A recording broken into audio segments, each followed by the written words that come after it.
Hello good morning friends, welcome to all in my YouTube channel. So कैसे हैं आप सब लोग? आई होप कि आप सभी मस्त होंगे और वेटर वे में अपने एग्जाम्स की प्रिपरेशन कर रहे होंगे। फ्रेंड्स, आप लोगों को पता है कि हम यहाँ पर मॉडल प्रैक्टिस सेट फर्स्ट कर रहे हैं। ओके, प्रैक्टिस मॉडल सेट आपका फर्स्ट यहाँ कंप्लीट हो रहा है, जिसमें कि हम क्वेश्चन नंबर 37 तक पहुँचे हुए हैं। 37 तक, इससे आगे वाले हम कंप्लीट करने वाले हैं। क्या पता है कि टोटल जो होते हैं इसमें 80 क्वेश्चन होते हैं, तो 37 नंबर फिलहाल में अब हम कर रहे हैं। ओके, और अगर थोड़ा लॉन्ग टाइम के लिए सीरीज बताऊं तो हमें 50 मॉडल प्रैक्टिस सेट कंप्लीट करना है फ्रेंड। तो जल्दी से सभी लोग जुड़ जाइएगा और फटाफट से अपने दोस्तों को भी शेयर कर दीजिएगा फ्रेंड। तो चलिए क्वेश्चन नंबर 37 की ओर मूव करते हैं। 37 नंबर क्वेश्चन को ज़रा ध्यान से देखिए फ्रेंड। ये आपके क्वेश्चन नंबर 37 जो है, इसमें हमें करना क्या है, तो पहले इसके थोड़े सा निर्देश पढ़ लेते हैं। निर्देश में ये है फ्रेंड कि देखिए, एक ये प्रश्न आकृति दिया गया है और इसके इधर 4 उत्तर आकृति दिए गए हैं। तो हमें देखना है कि ये वाला जो पार्ट है ये इन 4 ऑप्शनों में से किस में मौजूद है ना। तो यानी कि ये आपके चैप्टर नंबर 10 यानी कि एम्बेडेड फिगर से है। ओके, जो कि आपके विद्यासागर अंकगणित का सॉल्यूशन तो मैं करा ही रही हूँ, तो यानी कि एम्बेडेड फिगर से है। अब चलिए देखते हैं कि ये जो होगा राइट आंसर हमारा कौन हो सकता है। तो फर्स्ट ऑफ ऑल ये देखिए, डायग्राम कुछ हमारा इस तरह से है। ओके, यानी कि ऐसे करके थोड़ा सा इस तरह से, इतना अगर पार्ट को हम डब्बे को भर दें यहाँ से, तो ये एक वर्ग हो जाएगा। तो ये देखिए, ऑप्शन नंबर ए तो होगा नहीं, क्योंकि ये ऊपर नीचे की ओर ऐसे करके दिया है, तो ये तो नहीं हो सकता। बी को देखें तो क्या बी होगा? बी को देख लेते हैं एक बार। यहाँ से अगर देखें ये वाला पार्ट, यहाँ ये वाला, तो यानी कि इस वाले में हमारा ये डायग्राम छुपा हुआ है। देखा आपने फ्रेंड, इस तरह से ये वाला डायग्राम किस में छुपा हुआ है? इस वाले में, बी वाले में। चलिए तो इसको मिटा देते हैं, फिर से आपको बताती हूँ। तो थोड़ा सा इसे बड़ा वाला में कर लेते हैं। देखिए ये वाला फ्रेंड, यहाँ से ऐसे करके ये इस तरह से, और ये डायग्राम जो कि आपका यहाँ पर ये पार्ट इस तरह से मौजूद है ना। लेकिन इसके अलावा यहाँ पर सी में तो होगा नहीं इस तरह का डायग्राम, और डी में भी ऐसा नहीं है। ओके, क्योंकि यहाँ का पार्ट कट गया है। खैर, तो हमें देखना था कि जो पार्ट हमें हमारा मौजूद है ये वाला, तो वो ऑप्शन नंबर बी में है। B will be the right answer friend. तो चलिए नेक्स्ट क्वेश्चन की ओर मूव कर लेते हैं। क्वेश्चन नंबर 38 में देखिए, ये वाला पार्ट जो है हमारा किस में मौजूद है? अगर इसको गौर से देखें तो ए में तो ऐसा पार्ट कोई मौजूद है नहीं जी, तो ए कट जाएगा। बी में यहाँ पर ये इतना सा दिखा। ओके, और ये नीचे में ऐसे तो त्रिभुज इतना वाला नहीं दिख रहा है, थोड़ा सा ऊपर होना चाहिए था ना, ये तो नहीं है, तो यानी बी भी कट जाएगा। सी की अगर बात करें तो सी में क्या ये पार्ट मौजूद है फ्रेंड? तो देखिए, सी में ये वाला आपको दिख रहा है, ये पार्ट बिल्कुल है। उसके बाद यहाँ से आधा पर ये वाला पार्ट भी मौजूद है ना। आधा से थोड़ा सा नीचे की ओर है, बट है। तो ये आपका राइट आंसर इसमें ऑप्शन नंबर सी हो जाएगा। ध्यान रहे friend, C will be the right answer. Okay, I hope got it हुआ हो। तो 38 नंबर का सी आंसर हो जाएगा। चलिए आगे वाले क्वेश्चन की ओर मूव कर लेते हैं। 39 और 40 को देखते हैं। 39 क्वेश्चन में फ्रेंड देखिए, तो ये वाला पार्ट किस में मौजूद है, हमें ये देखना है। तो ये देखिए, ऑप्शन नंबर ए में तो ये बीच में यहाँ पर होना चाहिए था, ये है ही नहीं, तो कट जाएगा। और बी में अगर देखें तो बी में ये पार्ट मौजूद है, यहाँ से अगर ले जाएं ये, और यहाँ पर ये वाला है ना, तो बी हमारा आंसर हो जाएगा। सी और डी में तो ऐसे ही नहीं होंगे। डन, तो आपका right answer option number B हो जाएगा। ओके, चलिए 40 नंबर को देख लेते हैं। 40 नंबर क्वेश्चन में हमारा ये जो डायग्राम है, ये किस में पार्ट हमारा छुपा हुआ है, हमें ये देखना है। अगर गौर से देखें तो ऑप्शन नंबर ए में यहाँ पर थोड़ा सा ये ऊपर की ओर तो है, लेकिन अगर देखें तो ये यहाँ से थोड़ा सा ऐसे निकला हुआ है, यानी नहीं है, तो ये कट जाएगा। बी नंबर में भी सेम प्रोसेस, इसमें भी नहीं है, सी में भी नहीं है, और डी में अगर देखें तो डी में यहाँ से ये वाला फिर उसके बाद यहाँ से चिन्ह और ये थोड़ा सा ऊपर गया जो कि ये पार्ट है। ओके, और फिर यहाँ से ये इधर से राइट लेगा और उसके बाद यहाँ से सीधा आया है डायग्राम जो कि यहाँ दिख रहा है आपको, और देन नीचे आकर के फिर इधर राइट की ओर मूव हो रहा है।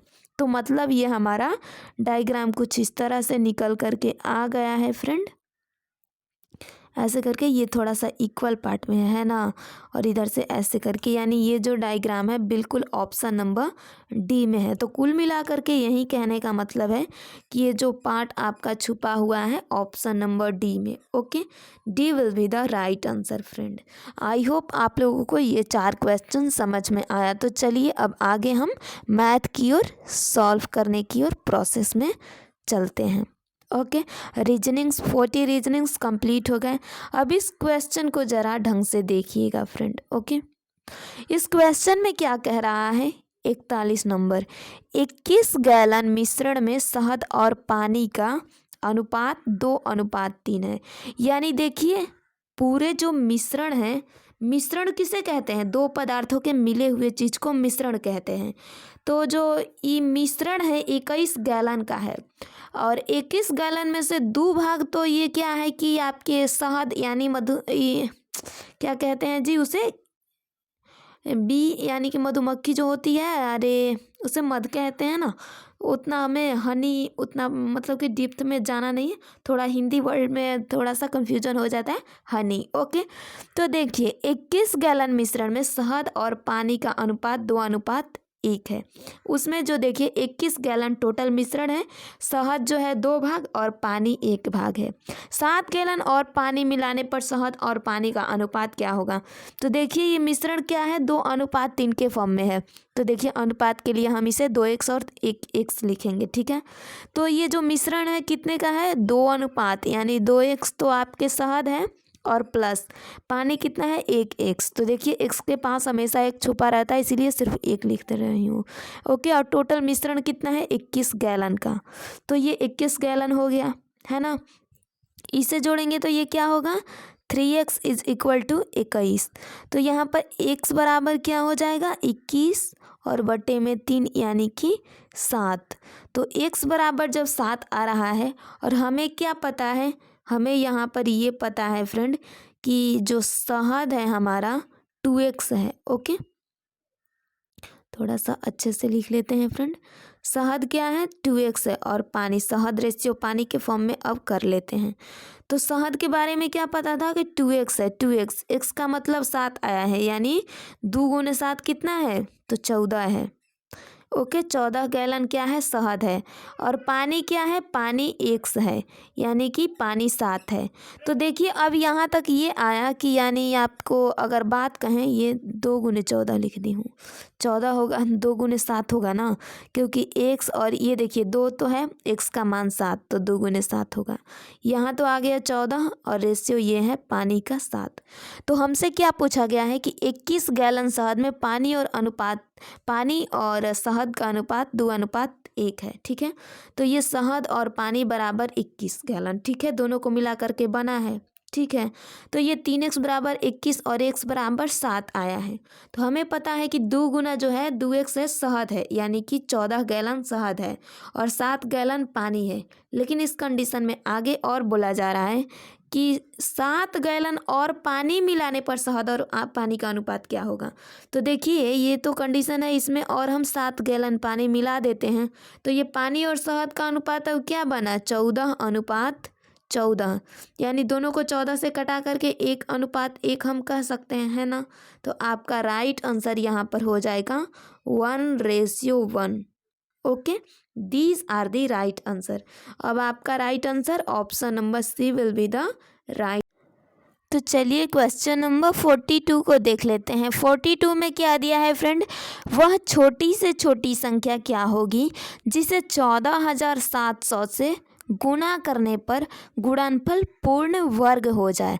तो चलिए सबसे पहले 14,700 का गुणनखंड कर लेते हैं। ओके फ्रेंड, ये अंक क्या है आपका, 14,700, 700 अंक है ना। तो इसका गुणनखंड पहले कर लेते हैं कि हमारा कितना होगा। फर्स्ट ऑफ ऑल इसे 2 से करेंगे, है ना। तो ये आपका 2 सते 14 होता है ना। तो ये हो जाएगा। इसको अगर करें तो 2 तिहाई 6, ओके। इधर गया 2 पचे 10 और ये 0, यानी 7350 हो जाएगा। उसके बाद फिर 2 से करते हैं तो ये कटेगा आपका 2 तिहाई 6, इधर जाएगा 2 छके 12, 2 5, ये आपका कितना होगा जी, ये तो 2 तिहाई 6 हो जाएगा। इधर 1 गया 13, तो 2 छके 12, इधर से 1 जाएगा 15, तो 2 सते 14 और ये 2 पचे 10 लास्ट में। तो फिर यहाँ पर अब लास्ट में क्या आ गया, 75 आ गया। मतलब क्या, ये तो 5 से कट सकता है या फिर 3 से कट सकता है ना। तो इसे क्या करेंगे कि हम 5 से कटाने की कोशिश कर लेते हैं। 5 से अगर इसे कटाएंगे तो कटेगा क्या, ऑब्वियसली बिल्कुल देख ही लेते हैं पहले। ये हो जाएगा आपका 5 छके 30, 5 सते 35। इधर से जाएगा 1, तो इधर 17, यानी कि 5 तिहाई 15 हो जाएगा।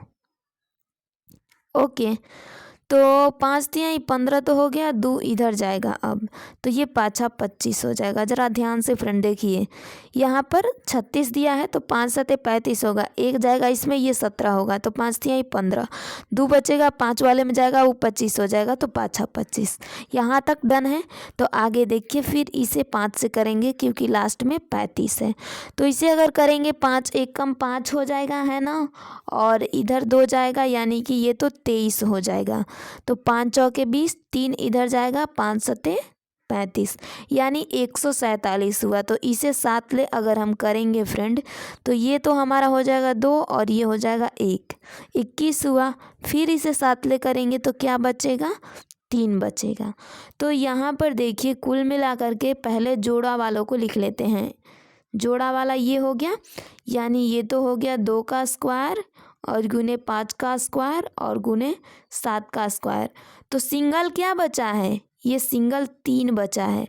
और कितना लाना पड़ेगा कि ये भी जोड़ा बने। जोड़ा का मतलब यही ना कि वर्ग। तो इसको वर्ग बनाने के लिए क्या करना पड़ेगा, 3 से गुना करना पड़ेगा।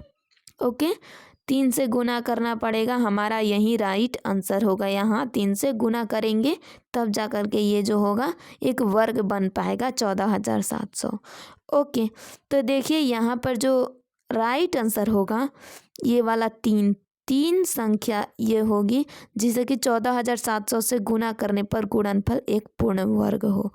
क्लियर है फ्रेंड। तो 3 राइट आंसर हो जाएगा। चलिए नेक्स्ट क्वेश्चन को देख लेते हैं। क्वेश्चन नंबर 43 दिया है, 13% वार्षिक ब्याज की दर से कौन सा धन 5 वर्षों में 660 रुपया हो जाएगा। 13% वार्षिक ब्याज की दर से, तो यहाँ पर देखिए फ्रेंड, दर जो है आपका 13% है। दर आपका क्या है, 13% है। कुछ इस तरह से हमारा क्वेश्चन दिया है।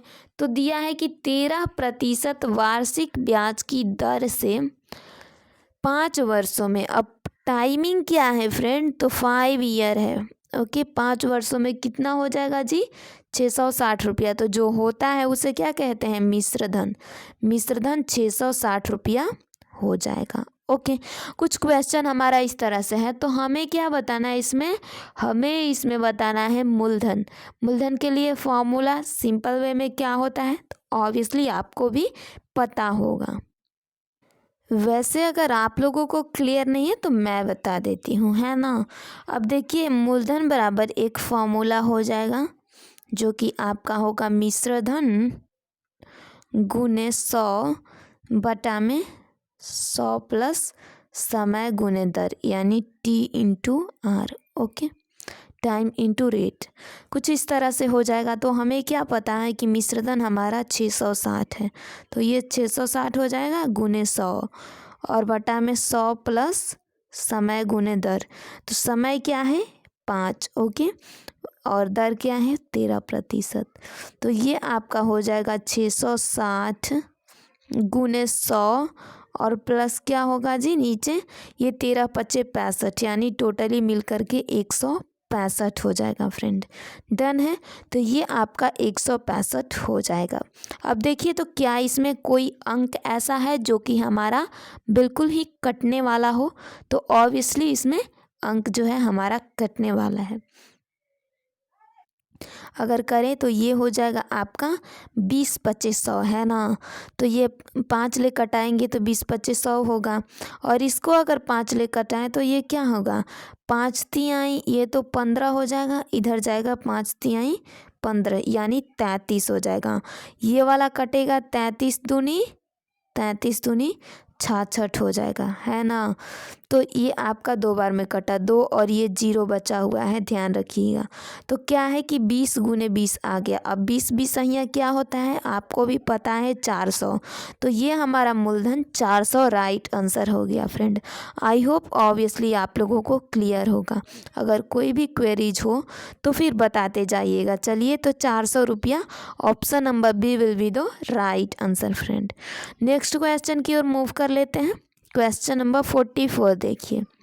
44 नंबर में है, एक दुकानदार ने 50 साड़ियाँ 22,400 रुपये में बेची और इस पर उसे 12% का प्रॉफिट हुआ, तो एक साड़ी का क्रय मूल्य क्या होगा। देखिए टोटल साड़ी कितने हैं, 50।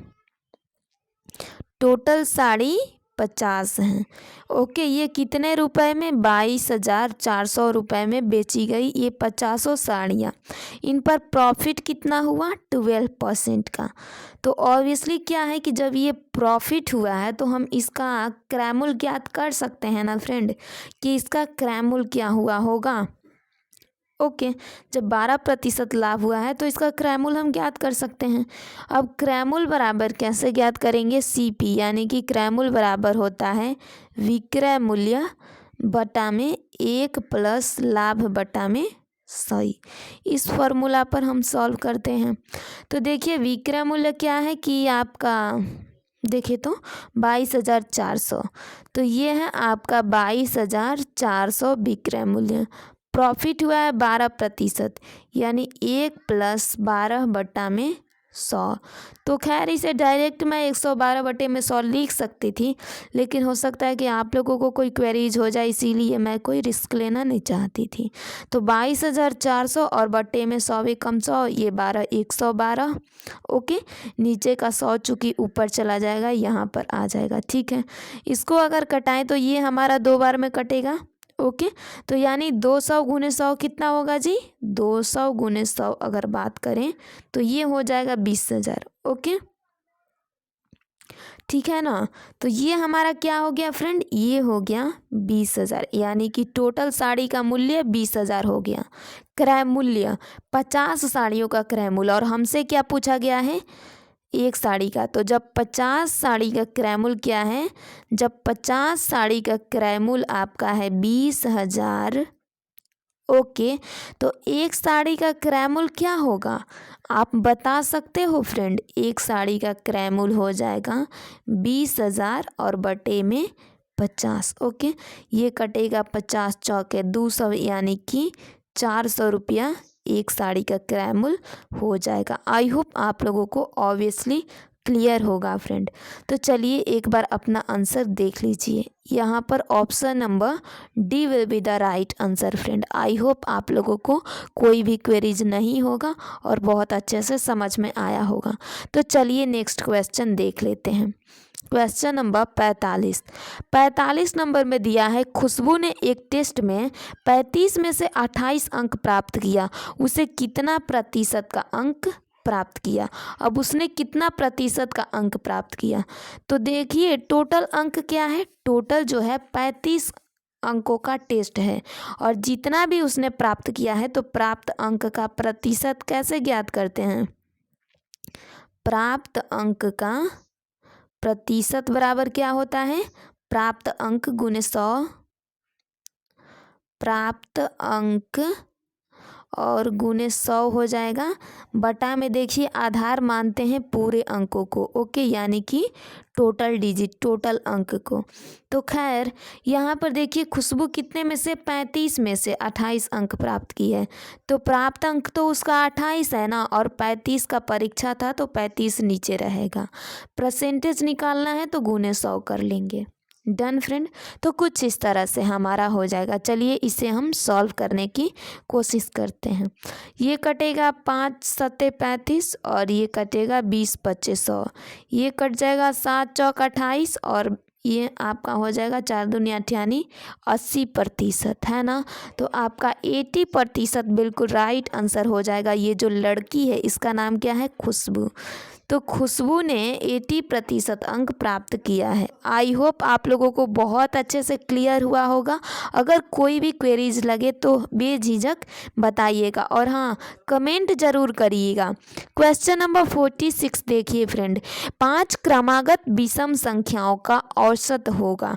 अब देखिए 5 क्रमागत यानी लगातार विषम संख्या। तो देखिए प्रथम 5 क्रमागत विषम संख्या हम लिखते हैं। प्रथम क्रमागत 5 भी तो होना चाहिए ना। प्रथम 5 क्रमागत विषम संख्या, विषम संख्या। ये संख्याएं आपकी कौन कौन से हो सकती हैं जी? तो देखिए एक तो हो जाएगा 2, क्योंकि एक जो होता है विषम संख्या माना जा सकता है ना। तो विषम संख्या तो 2 नहीं होगा जी, है ना। आप लोगों को भी क्लियर होगा, तो इस वजह से ध्यान देते जाइएगा आप लोग की लिख क्या रही हूँ। वैसे 1 हो जाएगा 3। विषम संख्या कहते किसे हैं फ्रेंड, ये भी आपको बता दूँ। तो देखिए विषम संख्या वे संख्याएं होती हैं जो कि 2 से डिविजिबल ना हो। तो क्या 2 विषम संख्या होगा? बिल्कुल नहीं होगा। तो ये होगा 1 3 5 7 और लास्ट अंक क्या हो जाएगा? 9 हो जाएगा। ये सारी संख्याएं विषम संख्या हैं। तो हमें इन संख्याओं का औसत बताना है। औसत बराबर तो पता है ना कि क्या होता है? औसत बराबर यानी एवरेज बराबर होता है राशियों का योग बटा राशियों की संख्या। जो भी राशि हैं राशियों का ऊपर तो योग कर लेते हैं और बटा में राशियों की संख्या कि कई गो राशि है, ठीक है ना। तो चलिए इसका योग हम ऊपर करते हैं। पहले इसे लिख लें राशियों की संख्या। Done friend. तो यहाँ तक क्लियर हुआ। अब चलिए तो यहाँ पर राशियों का योग क्या है? 1 + 3 + 5 + 7 और +9 है ना। बटा में ये टोटल कितने राशि हैं? तो 5 हैं। ओके, तो कितना हो जाएगा फ्रेंड? 9 1 10 10 और आपके कहें तो 20 और 5 25 यानी 25/5। इसे कटाएंगे तो आंसर क्या होगा? 5 will be the right answer.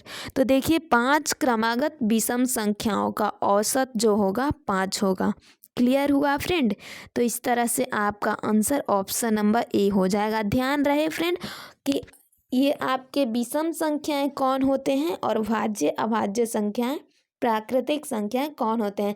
यदि आप लोगों को ये सब क्वेश्चंस क्लियर नहीं हुए तो आप हमारे चैनल पर एक वीडियो है जो कि देख सकते हैं। उसमें बहुत अच्छे से एक्सप्लेन करी हूँ कि कौन सी संख्याएं कौन होती हैं। चलिए आगे देख लेते हैं 47 नंबर क्वेश्चन को। 47 नंबर क्वेश्चन कुछ इस तरह से फ्रेंड हमारा है कि एक रेलगाड़ी 8 घंटा में 126 किलोमीटर जाती है, तो 1 सेकंड में वह कितनी दूरी यानी कि कितना मीटर की दूरी तय करेगी। देखिए एक रेलगाड़ी 1 घंटा में, ओके, टाइम क्या है? टाइम है 1 आवर। ओके, टाइम है 1 घंटे। कितना जाती है जी? कितना जाती है? तो किलोमीटर में अगर डिस्टेंस की बात करें तो 126 किलोमीटर जाती है। ओके, तो 1 सेकेंड में वह कितनी दूरी तय करेगी, है ना फ्रेंड। तो हमें पता है कि 1 घंटा में 60 मिनट होता है और 60 मिनट में यानी 1 मिनट में 60 सेकेंड होता है। कुछ इस तरह से होता है। तो देखिए अब इसको कैसे डिफाइन करेंगे, ये आपके किलोमीटर में और ऊपर वाला जो है आवर में है ना। तो इन दोनों को हमें क्या करना है कि हमें ये बताना है कि 1 सेकेंड में ये कितना दूरी तय करेगी। तो देखिए फ्रेंड चलिए इसको बताते हैं। पहले तो ये देखिए चाल बराबर क्या होता है जी? दूरी बटा में समय यानी डिस्टेंस अपॉन टाइम। ओके, इस फॉर्मूले को ध्यान रखिएगा। तो हमें यहाँ पर डिस्टेंस क्या पता है कि 126 किलोमीटर है और समय क्या है, 1 घंटा है ना। तो अब इसको हमें मिनट में ज्ञात करने के लिए यानी सेकंड में ज्ञात करने के लिए क्या करना पड़ेगा, ये तो 126 किलोमीटर है और इसको किलोमीटर से चूँकि मीटर में कन्वर्ट करना पड़ेगा। मीटर में कन्वर्ट करने के लिए 1000 से गुना करना पड़ेगा क्योंकि 1000 metre is equal to 1 kilometre होता है। ठीक है, तो हमें देखिए जब हम उसको सेकेंड के यूनिट में हम कन्वर्ट करेंगे तो ऑब्वियसली बात है कि इस किलोमीटर वाले को भी मीटर में कन्वर्ट करना ही होगा। तो ये अब मीटर में कन्वर्ट हो गया, 126 गुने 1000 मीटर के फॉर्म में हो गया। अब नीचे की बात करें तो यहाँ पर हमें पता है कि क्या है, 1 घंटा। अब 1 घंटा में कितने सेकंड हो जाएंगे जी, तो 1 घंटा में 60 मिनट होता है और 60 मिनट में चूँकि बात करें तो एक मिनट में 60 सेकंड होता है, तो यानी 3600 सेकंड हो जाएगा। चलिए, तो अब इसको अगर हम बात करें कटाने की तो क्या कैसे ऑब्वियसली कटेगा, इसको देख लेते हैं। 0 0 से ये 0 0 रिमूव हो जाएंगे। यहाँ तक क्लियर। इसको आधा करेंगे ये 3 होगा, इसको आधा करेंगे ये 5 होगा, है ना। और यहाँ से अगर 3 से कटाने की कोशिश करें तो ये आपका क्या कट सकता है, 3 चौके 12 और 3 दूनी 6 यानी 42 हो जाएगा। तो ये हो गया आपका 42 गुने 5, तो 5 दूनी 10 का 0 हाथ में, 1 4 5 20 और 1 21 यानी 210 और बटा में 6 है ना। तो ये आपका क्या कटेगा अगर कटाने की कोशिश करें तो 36 18 होता है ना जी, 36 18 हो जाएगा। 1 सेकेंड, 3 बार में आपका ये 36 18 होगा और 18 और 3 21 होता है तो 3 उधर जाएगा, 3 6 35 यानी कि 35 हो जाएगा फ्रेंड। 35 क्या जी, तो 35 ऊपर में मीटर है और नीचे में क्या है, सेकंड है, तो मीटर प्रति second will be the right answer. 35 metre प्रति सेकंड बिल्कुल राइट आंसर हो जाएगा। आई होप आप लोगों को क्लियर होगा। देखिए option number C will be the right answer friend. Okay, option number C will be the right answer. खैर यहाँ पर मीटर प्रति सेकंड होगा, लेकिन ये जो है रेलगाड़ी 1 सेकेंड में 35 मीटर की दूरी तय करेगी, यही आपका राइट आंसर हुआ। ठीक है ना, मीटर प्रति सेकंड का मतलब यही है कि 1 मिनट यानी कि सेकेंड में 35 मीटर की दूरी तय करेगी। ठीक है, तो 47 क्वेश्चन तक हम लोगों ने सॉल्व कर लिया। अगले वाले वीडियो में लास्ट क्वेश्चन 48 नंबर को देख लेते हैं, या फिर इसी वीडियो में बता देती हूँ क्योंकि अब उतना लेंदी भी क्या जाना। तो देखिए 48 नंबर क्वेश्चन में क्या दिया है, पहली संख्या 19 और दूसरी संख्या 36 है। यदि इन दोनों संख्याओं का लघुत्तम समापवर्त्य 684 है तो लसा संख्याओं का मसा क्या होगा। अब देखिए एलसीएम क्या है, एलसीएम की अगर बात करें तो 684 है ना। और फर्स्ट नंबर क्या है, तो फर्स्ट नंबर 19 है। सेकंड नंबर क्या है, सेकंड नंबर 36 है। तो हमें HCF बताना है। HCF बराबर होता है फ्रेंड, एक बार वेट यहाँ पर कर देती हूँ। HCF बराबर क्या होता है जी, तो HCF बराबर होता है first number into second number बटा में LCM, कुछ इस तरह से हो जाएगा। क्लियर है आप लोगों को। तो देखिए पहली संख्या 19 और दूसरी संख्या 36 बटा में 684 है। इन दोनों का मल्टीप्लाई करेंगे तो क्या होगा, 19 छक्के आपका, अगर बात करें तो इसे टोटल गुना करेंगे 684 ही होगा ऑब्वियसली, और नीचे वाला भी 684, दोनों कट करके क्या होगा, 1, यानी HCF आपका एक राइट आंसर हो जाएगा फ्रेंड। एक बार अपना आंसर तो देखते जाइए, वरना आप लोग बोलोगे कि मैम आंसर भी नहीं दिखाया। तो फर्स्ट आपका राइट आंसर हो जाएगा ऑप्शन। आई होप कि यहाँ तक बहुत अच्छे से क्लियर हुआ होगा फ्रेंड। तो वेल डन। इससे आगे वाले क्वेश्चन अगले वीडियो में करेंगे। Bye bye, take care all of you. Okay, और हाँ वीडियो को एक थम्स अप ज़रूर देना। ओके।